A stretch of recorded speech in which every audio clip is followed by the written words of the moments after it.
Hello बच्चों, मैं रामबाबू कुशवाहा विषय विशेषज्ञ स्टेट असेसमेंट सेल लोक शिक्षण संचालनालय से आपका स्वागत करता हूं। आज हम कक्षा 12 का विषय लेखा शास्त्र का टॉपिक जो है कंपनी के वित्तीय विवरण, इसका अध्ययन करेंगे। तो चलिए शुरू करते हैं। तो इस यूनिट से कुल 8 अंक के प्रश्न पत्र में प्रश्न पूछे जाएंगे, जो कि 1 नंबर, 2 नंबर, 3 नंबर या 4 नंबर में हो सकते हैं। यदि 1 नंबर में प्रश्न आता है तो वह बहुविकल्पी प्रश्न में रिक्त स्थान के रूप में, सही जोड़ी के रूप में, सत्ता के रूप में या एक वाक्य में उत्तर दीजिए के रूप में हो सकता है। तो इन सभी प्रारूपों में 1 नंबर का आता है, तो उसी तरह से हमको इसे हल करना है।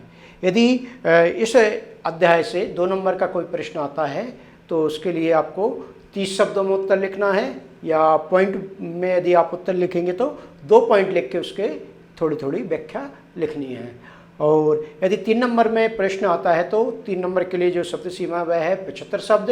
और यदि पॉइंट वाला उत्तर है तो आपका 3 पॉइंट लिख के उसकी डिटेल आपको थोड़ी थोड़ी तीनों पॉइंट की लिखना पड़ेगी। इसी तरह यदि 4 अंक में आता है तो आपको जो शब्द सीमा है वह 120 शब्द है, और इसके साथ में आपको 4 पॉइंट की डिटेल लिखना पड़ेगी। तो ये तो हो गई इसकी अंक योजना की।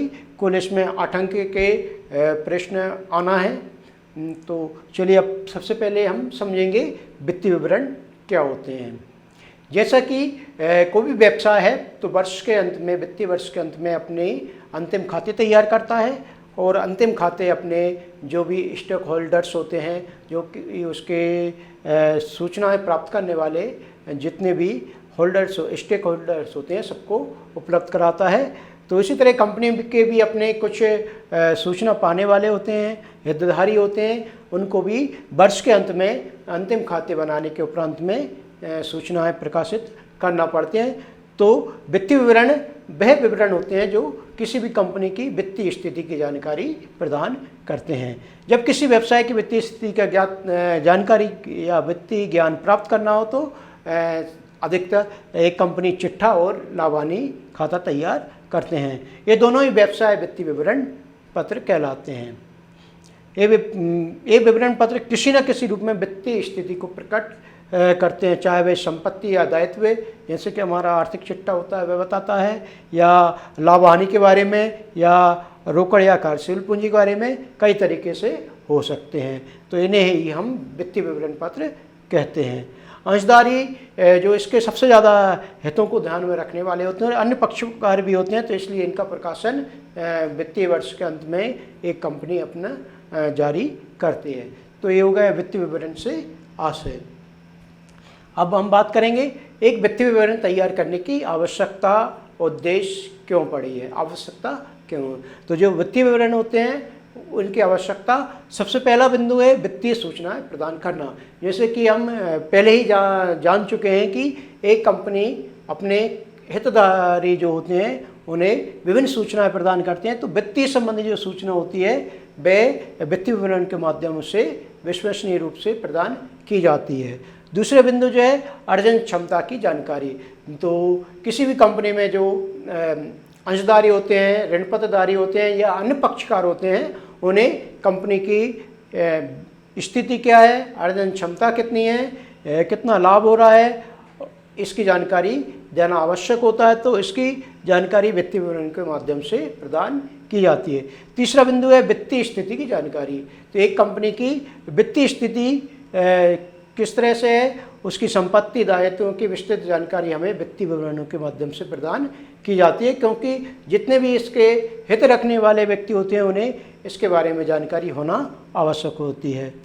चौथा बिंदु जो है वित्तीय विवरण के उद्देश्य का, वह है वित्तीय स्थिति में परिवर्तन की जानकारी। तो एक कंपनी की वित्तीय स्थिति में किस तरह से परिवर्तन हो रहा है, उसकी संपत्ति में क्या परिवर्तन हुआ, दायित्वों में क्या परिवर्तन हुआ, लाभ में क्या परिवर्तन हुआ, इस तरह से कार्यशील पूंजी में, स्थायी पूंजी में, रोकड़ प्रवाह विवरण में आदि विभिन्न अनुसूचियों में क्या परिवर्तन हो रहा है, सब परिवर्तन की जानकारी वित्तीय विवरणों के माध्यम से दी जाती है। अगला है वित्तीय पूर्वानुमान में सहायता। तो जो कंपनी के जो नीति निर्धारक होते हैं जो विभिन्न पूर्वानुमान लगाते हैं, तो वह भी वित्तीय विवरण के आधार पर ही पूर्वानुमान लगाते हैं। तो वित्तीय विवरण का एक उद्देश्य ये भी होता है कि वे सभी आवश्यक सूचनाएं अपने नीति निर्धारकों को पहुंचाना जिनके आधार पर वित्तीय पूर्वानुमान लगाया जा सके। अगला है प्रयोगकर्ताओं के लिए भी सूचनाएं। तो जितने भी कंपनी के वित्तीय विवरण से हितधारी होते हैं वे अपने विभिन्न निर्णय निकालते हैं, तो उनके लिए भी जो आवश्यक सूचनाएं हैं वह हमें वित्तीय विवरण के माध्यम से दी जाती हैं। जो विभिन्न पक्षकार होते हैं जैसे विनियोगकर्ता, लेनदार, वित्तीय संस्थाएं, ऋण देने वाली संस्थाएं, स्कंद विपणी, शोधकर्ता, सरकार आदि आदि, इन सबको जो सूचना है वह भी वित्तीय विवरण के माध्यम से दी जाती हैं। अब हम आगे बात करेंगे एक अच्छे वित्तीय विवरण में कौन कौन से गुण होना चाहिए, कौन कौन सी विशेषताएं होना चाहिए या क्या क्या तत्व होना चाहिए। तो किसी भी कंपनी के वित्तीय विवरण में सबसे मुख्य जो चीज़ है वह सरलता। तो पहला बिंदु यही है कि वित्तीय विवरण सरल होने चाहिए, क्योंकि जो हितधारी होते हैं, विभिन्न पक्षकार होते हैं, उन्हें आसानी से आपके वित्तीय विवरण समझ में आना चाहिए। तो जिन तथ्यों को वित्तीय विवरण में सम्मिलित किया जा रहा है वह सरलता से संस्था के लेखा पुस्तकों में मिल जाना चाहिए, और इसके अतिरिक्त वित्तीय विवरण का आकार आसानी रूप से बड़ा ना हो, विस्तृत ज़्यादा ना हो, आसानी से समझ में आ जाए। दूसरा बिंदु है बोधगम्यता। बोधगम्यता आसानी से समझने योग्य होना चाहिए। वित्तीय विवरण ऐसे होना चाहिए जिनमें दी जाने वाली सूचनाएं सरल हों, स्पष्ट हों, और एक साधारण व्यक्ति जिन्हें सूचनाओं को ग्रहण कर सके और अपने निष्कर्ष भी निकाल सके। जिसे लेखांकन सिद्धांत का ज्ञान ना हो, ऐसा व्यक्ति भी इन सूचनाओं को पढ़ सके और अपने निष्कर्ष निकाल सके। वित्तीय विवरणों का प्रारूप इतना जटिल नहीं होना चाहिए कि, और साथ में इनके प्रयोग में कुछ जटिल शब्दों का प्रयोग भी नहीं किया जाना चाहिए। जो तीसरा बिंदु है वह है वित्तीय विवरण की विशेषताओं का विश्वसनीयता। एक अच्छे वित्तीय विवरण विश्वसनीय होना चाहिए, ऐसे होना चाहिए कि जिस पर लोग विश्वास हो, सत्यता हो और सही निष्कर्षों पर एक शोधकर्ता या पक्षकार पहुंच सके। अगला है तुलनात्मकता। आपके वित्तीय विवरण इस तरह से होना चाहिए जो तुलनीय हो, पिछले आंकड़ों से तुलना कर सकें, अन्य व्यवसायों से तुलना कर सकें, अन्य कंपनियों से तुलना कर सकें। तो इस तरह से आपके वित्तीय विवरण में उसमें तुलनात्मकता का भी गुण भी होना चाहिए। अगला है आकर्षक। एक वित्तीय विवरण आकर्षक भी होना आवश्यक है। इस तरह से बनाना चाहिए कि वह आकर्षक लगे। इसमें महत्वपूर्ण तथा आकर्षक चीज़ों को रेखांकित भी करना चाहिए। जो महत्वपूर्ण बिंदुओं ने विशेष स्पष्ट रूप से उल्लेखित भी करना चाहिए। अगला बिंदु है शुद्धता। तो वित्तीय विवरण यदि शुद्ध नहीं है तो वह आपके सही स्थिति भी स्पष्ट नहीं कर सकते। तो इसलिए इसमें शुद्धता का भी गुण का समावेश भी होना चाहिए। यदि सही आंकड़े हैं, शुद्ध आंकड़े हैं, तो किसी भी अध्ययनकर्ता को अध्ययन के बाद में व्यवसाय के संबंध में सही जानकारी प्राप्त हो सकती है। अगला जो बिंदु है वह है वित्तीय विवरणों का कार्य एवं महत्व या उपयोगिता। तो वित्तीय विवरण के जितने पक्षकार होते हैं सबके लिए वित्तीय विवरणों का महत्व अलग अलग हो सकता है।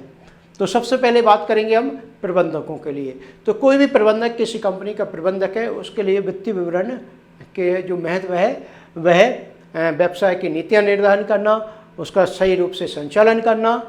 व्यवसाय के प्रबंधकों को सफल व्यवसाय चलाने के लिए वित्तीय विवरण विश्वसनीय समकों की सूचनाओं की आवश्यकता होती है। ये सूचनाएं प्रबंधकों को वित्तीय विवरण के माध्यम से मिलती हैं। अतः एक प्रबंधक के लिए वित्तीय विवरण बहुत महत्वपूर्ण होता है। इन्हीं सूचनाओं के माध्यम से प्रबंध यह ज्ञात कर सकता है कि व्यवसाय में जो पूंजी लगी है उसे किस प्रकार प्रयोग किया जा रहा है, उस पर लाभ कैसे मिल रहा है, किस तरह से हम अपनी व्यवसाय की स्थिति को और अधिक सुदृढ़ कर सकते हैं। यदि कंपनी या आपका व्यवसाय हानि में है तो उसे कैसे हानि से निकाला जा सकता है, उसी तरह से किस तरह नीति निर्धारण कर सकते हैं। तो इस तरह से वित्तीय विवरण उसे काफ़ी मददगार होते हैं। अतः वित्तीय लेखे प्रबंधकीय नीतियों में सुधार, संचालन में कुशलता और लाभप्रद क्रियाओं के निष्पादन में महत्वपूर्ण स्थान रखते हैं। तो यदि यहाँ पर प्रश्न आता है कि प्रबंधकों के लिए वित्तीय विवरण का महत्व या उपयोग लिखिए, तो आपको इसे 4 बिंदुओं में डिस्क्राइब करना पड़ेगा।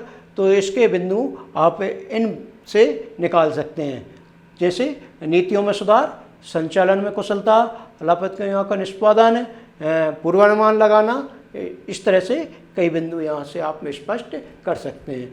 तो अब आगे बात करेंगे हम बैंकों के लिए। तो बैंकें भी किसी भी व्यवसाय के या कंपनी के वित्तीय विवरणों को बहुत महत्वपूर्ण एक पक्षकार हैं। तो बैंकों के लिए जो अपने ग्राहक होते हैं जिन्हें वह ऋण प्रदान करती है, उनके लिए वित्तीय विवरण की जानकारी बैंकों को होना भी बहुत आवश्यक है। बैंक तथा ग्राहक का संबंध गोपनीय एवं महत्वपूर्ण संबंध होता है, क्योंकि बैंक बहुत ही कम मार्जिन पर अपने जो व्यवसाय है वह संचालित करती है और ऋण प्रदान करती है। अतः वित्तीय विवरण उसके कार्यों को मूर्त रूप देने के लिए काफ़ी सहायक होते हैं। बैंक अधिकतर यही चाहेंगे कि उसके द्वारा जो ऋण प्रदान किया गया है वह वापस लौट आए, उसे पर्याप्त मात्रा में जो ब्याज है वह मिलता रहे।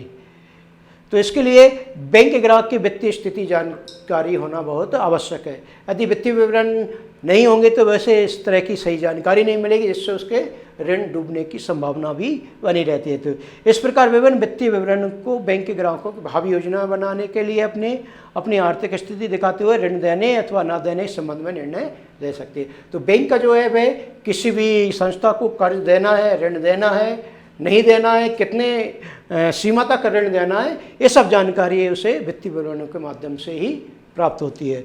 जो अगला है वह है कर्मचारी। तो किसी भी व्यवसाय के जो कर्मचारी हैं उन्हें वित्तीय स्थिति की जानकारी होना चाहिए। उसी के अनुसार वह किस व्यवसाय में काम कर रहे हैं पूरी स्थिति का पता लगा सकते हैं। तो संस्था के कर्मचारी वित्तीय विवरण की रुचि रखते हैं, क्योंकि इन्हीं के आधार पर इन्हें लाभार्जन शक्ति एवं उत्पादकता की जानकारी होती है और इसी के आधार पर इन्हें भुगतान भी प्राप्त होता है। बढ़ी हुई लाभार्जन शक्ति के आधार पर ही इन्हें मजदूरी, कार्य करने की दशाएं, श्रम कल्याण आदि सुविधाएं मिलती हैं। यदि वित्तीय विवरण की जानकारी नहीं होगी तो ये अपनी मजदूरी या अपनी कार्य करने की दशाएं, श्रम कल्याण आदि विभिन्न सुविधाओं की मांग नहीं कर पाएंगे। तो ये कर्मचारियों के लिए वित्तीय विवरणों का महत्व था। आगे बात करेंगे हम ऋणदाताओं के लिए। जिस तरह से एक बैंक के लिए अपने महत्व समझा, उसी तरह से ऋणदाता भी वित्तीय विवरणों की जानकारी होना बहुत आवश्यक है। प्रबंधक बैंक तथा कर्मचारी को साथ ही वित्तीय लेके ऋणदाताओं के लिए भी उतने ही महत्वपूर्ण होते हैं। ऋणदाता व्यवसाय के वित्तीय विवरणों के माध्यम से ही योजनाओं के आधार पर ही अपनी आर्थिक स्थिति के आधार पर ही ऋण प्रदान करते हैं और अपनी योजना बनाते हैं कि किस व्यवसाय को लोन देना है या नहीं देना। अगला है विनियोक्ताओं के लिए। तो विनियोक्ताओं को जहाँ भी वह पूंजी अपनी जिस व्यवसाय में भी लगा रहे हैं उस व्यवसाय की वित्तीय स्थिति की जानकारी होना आवश्यक है, अन्यथा उसकी जो विनियोजित पूंजी है उसके डूब जाने का भी डर बना रहता है। तो वित्तीय विवरण विनियोक्ताओं की भी सहायता करते हैं, अतः इन्हें विशेष महत्व रखते हैं। विनियोक्ता किस संस्था की लाभार्जन शक्ति, उसकी आर्थिक स्थिति, उसकी प्रबंध की योग्यता की जानकारी, उसके विगत वर्षों का लाभ, वर्तमान स्थिति, सब जानकारी होना अत्यंत आवश्यक होता है।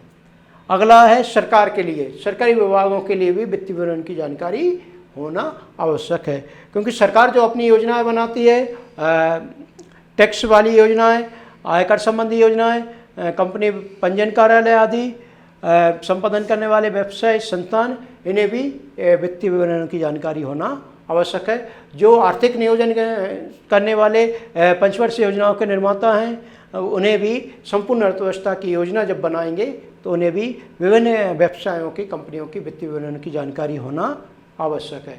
इसके साथ में ही जो अन्य पक्षकार होते हैं उन्हें भी वित्तीय विवरण की जानकारी होना चाहिए, जैसे जनसाधारण, विभिन्न शोधकर्ता, पत्रकार, इस तरह से जितने भी पक्षकार अन्य हैं उन्हें भी एक कंपनी के वित्तीय विवरणों की जानकारी होना आवश्यक है। तो ये था वित्तीय विवरणों के महत्व या उपयोगिता विभिन्न पक्षकारों के लिए। इसमें से जो प्रश्न आता है वो अधिकतर किसी एक पक्षकार के लिए आता है, तो उसके अनुसार आपको इसकी व्याख्या करना पड़ेगी। अब बात करेंगे हम वित्तीय विवरणों की सीमाएं। जिस तरह से वित्तीय विवरण के कुछ लाभ हैं उस तरह से इसकी कुछ सीमाएं भी हैं जिनके अंदर रहकर वित्तीय विवरण निष्कर्ष प्रदान करते हैं। तो अत्यधिक सूक्ष्मता का अभाव, जो वित्तीय विवरण है उनमें अत्यधिक सूक्ष्मता नहीं हो सकती। एक निश्चित प्रारूप होता है, उसी प्रारूप के अनुसार ही इनकी व्याख्या की जा सकती है। तो वित्तीय विवरणों में तथ्यों को बहुत अधिक सूक्ष्मता नहीं होती, क्योंकि इनकी विषय सामग्री ऐसे मामलों से संबंधित होती है जिसमें सूक्ष्मता को व्यक्त नहीं किया जा सकता। तो ये तथ्य लेखांकन मान्यताओं व प्रथाओं पर आधारित होते हैं। उन्हीं मान्यताओं, प्रथाओं या प्रमापों के आधार पर ही वित्तीय विवरण तैयार किए जाते हैं। दूसरा है गैर मौद्रिक तथ्यों का समावेश न होना। क्योंकि वित्तीय विवरणों में केवल उन्हीं तथ्यों का समावेश होता है जो मौद्रिक रूप हो, यानी मुद्रा में मापा जा सकता हो। कुछ ऐसे भी तथ्य होते हैं जिन्हें मुद्रा में मापा नहीं जा सकता, तो उन्हें इनमें शामिल नहीं किया जा सकता। जैसे व्यवसाय की साख क्या है, कर्मचारियों का मनोबल, प्रबंधक की कुशलता, लेकिन इन सब तत्वों को इसमें शामिल नहीं किया जा सकता। तीसरा है ऐतिहासिक प्रतिलेख। वित्तीय विवरण जो होते हैं वह एक ऐतिहासिक प्रतिलेख होते हैं, अतः यह व्यवसाय की जो वर्तमान स्थिति है उसका सही चित्रण नहीं कर पाते हैं। अगला है भूतकालीन घटनाओं पर आधारित। तो वित्तीय विवरण जो तैयार होते हैं वह या तो तुलनात्मक विभिन्न भूतकालीन घटनाओं जो होती हैं या विभिन्न तथ्यों के आधार पर ही तैयार किए जाते हैं, जिससे भविष्य के बारे में सही जानकारी है उपलब्ध नहीं करा पाते। ऊपरी दिखावे। वित्तीय विवरण में कभी कभी ऐसा होता है कि कंपनी अपनी आर्थिक स्थिति अच्छी दिखाने के लिए कुछ ऊपरी दिखावे की तरह से भी दर्शाए जा सकते हैं। व्यक्तिगत पक्षपात एवं ज्ञान से प्रभावित। जैसे कि ऊपर वाले बिंदु में भी बोला है कि कुछ कंपनी या व्यवसाय अपने वित्तीय विवरणों को व्यक्तिगत पक्षपात करके अच्छा दिखाने में अच्छे निष्कर्ष भी दर्शा सकते हैं। तो इनके आधार पर जो निष्कर्ष होते हैं वह प्रयोगकर्ता की व्यक्तिगत भावनाओं और उसके व्यक्तिगत ज्ञान का भी इन पर प्रभाव पड़ता है। तो कुछ वित्तीय विवरण की ये सब सीमाएं भी थी, तो ये हो गई। अब बात करेंगे इसमें हम कुछ प्रश्नों की। तो इसमें से जो मुख्य प्रश्न पत्र में आते हैं वह वित्तीय विवरण से आशय, वित्तीय विवरण की विशेषताएं, इसके उद्देश्य, इसकी सीमाएं या इसके महत्व हैं वे प्रत्येक पक्षकार के लिए अलग अलग पूछे जाते हैं। इस तरह से एक वित्तीय विवरण हो गए। अब बात करेंगे वित्तीय विवरण में हम जो सबसे महत्वपूर्ण चीज़ आती है वह आती है इसका चिट्ठा। तो वित्तीय विवरण के चिट्ठे में दायित्व पक्ष की मदें और संपत्ति पक्ष की मदें दोनों को अलग अलग पूछा जाता है। ये महत्वपूर्ण प्रश्न ये भी है कि इसमें संपत्ति पक्ष की 4 मदों की व्याख्या कीजिए और दायित्व पक्ष की 4 मदों की व्याख्या कीजिए। तो आपको ये सब याद होना चाहिए, यहाँ से एक प्रश्न जरूर आता है। तो इसके अनुसार आप तैयारी कर सकते हैं। तो आज के वीडियो में बस इतना ही। Thank you.